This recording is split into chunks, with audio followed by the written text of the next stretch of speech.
Hi friends, ഇന്ന് ഞാൻ വയ്ക്കാൻ പോകുന്നത് വൻപയറും ചേനയും കൂടെ പുരട്ടുന്നതാണ് വയ്ക്കാൻ പോകുന്നത്.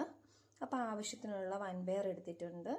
പിന്നെ ചേന ഞാൻ ഓൾറെഡി പുഴുങ്ങി എടുത്തിട്ടുണ്ട്. നമുക്ക് വൻപയറൊന്ന് വേവിച്ചെടുക്കാം. വൻപയർ നമുക്ക് കുക്കറിലോട്ടിടാം വേകാനായിട്ട്.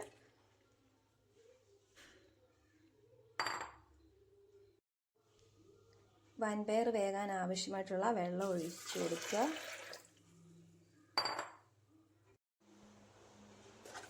ആവശ്യത്തിനുള്ള ഉപ്പും കൂടെ ഇട്ട് കൊടുക്കാവേ.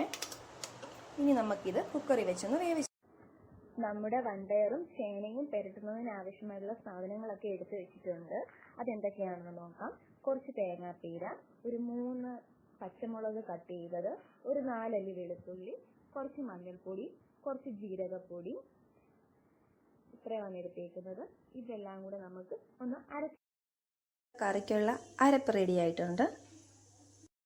ഇനി കടുക് വറക്കാനുള്ള തേങ്ങയും 2 ചെറിയുള്ളി അരിഞ്ഞതും 2 തണ്ട് കരിയാപ്പല എടുത്ത് വെച്ചിട്ടുണ്ട്.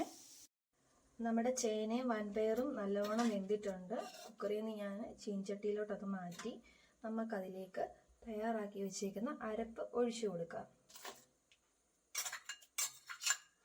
നല്ലപോലെ ഒന്ന് ഇളക്കണേ. തിളയ്ക്കാൻ പാടില്ല, തിളച്ചാൽ കറി പിരിഞ്ഞു പോകും. നല്ലോണം ഒന്ന് ചൂടായാൽ മതിയേ. നല്ലോണം ഒന്ന് ഇളക്കി കൊടുക്കാം. ഇത് നല്ലോണം ഒന്ന് ചൂടാകട്ടെ. അപ്പം നമുക്ക് കടുക് വറുത്തിട്ട് വരാം. നമ്മുടെ പാൻ ചൂടായിട്ടുണ്ട്. അതിലേക്ക് നമ്മൾ വെളിച്ചെണ്ണ ഒഴിച്ചു കൊടുക്കുവാണ് കടുക് വറക്കാനുള്ളത്. വെളിച്ചെണ്ണയ്ക്കകത്ത് കടുക് വറക്കുമ്പോഴാണ് അതിൻ്റെ ടേസ്റ്റ് വരുന്നത്.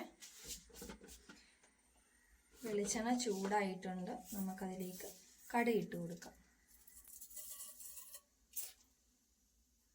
പൊട്ടി കഴിഞ്ഞിട്ടുണ്ട്. നമുക്കതിലേക്ക് കടുക് വറക്കാനുള്ള ചെറിയ ഉള്ളി അരിഞ്ഞത് ഇട്ട് കൊടുക്കാം.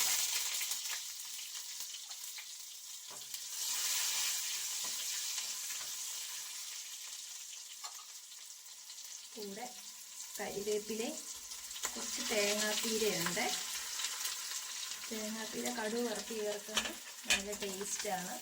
ഇത് നമുക്ക് നല്ലോണം ഒന്ന് മൂപ്പിച്ചെടുക്കാം. വറ്റൽമുളക് ഉണ്ടെങ്കിൽ അതുകൂടെ 2 കട്ട് ചെയ്തിടുന്നത് നല്ലതാണ്. നമുക്ക് വറ്റൽമുളക് ഇല്ലാത്തത് കൊണ്ടാണ് ഇടാത്തത്. അത് നല്ലോണം മൂത്ത് വന്നിട്ടുണ്ട്.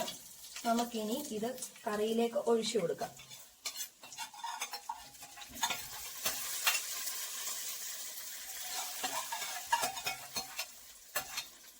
നല്ലോണം ഒന്ന് ഇളക്കി കൊടുക്കണം. നേരത്തെ ഉപ്പൊക്കെ ആവശ്യത്തിന് ഇട്ടായിരുന്നു. ഉപ്പൊക്കെ നോക്കിയിട്ട് കുഴപ്പമൊന്നുമില്ല. ഇനി ഒന്ന് നല്ലോണം ഒന്നും കൂടെ ഒന്ന് ചൂടാവണം. ഒന്ന് കടുക് വറുത്തൊക്കെ ഇട്ടാൽ എല്ലാം ഒന്ന് ചേരാൻ വേണ്ടിയിട്ട് നല്ലതാണ്. ചോറിന് കഴിക്കാൻ അടിപൊളിയാണ്. നിങ്ങളും ഇതേപോലെ ഒന്ന് ട്രൈ ചെയ്ത് നോക്കണേ. എന്നിട്ട് പറയണേ കഴിച്ചു നോക്കിയിട്ട് എങ്ങനെയുണ്ട് ടേസ്റ്റ് എന്ന്.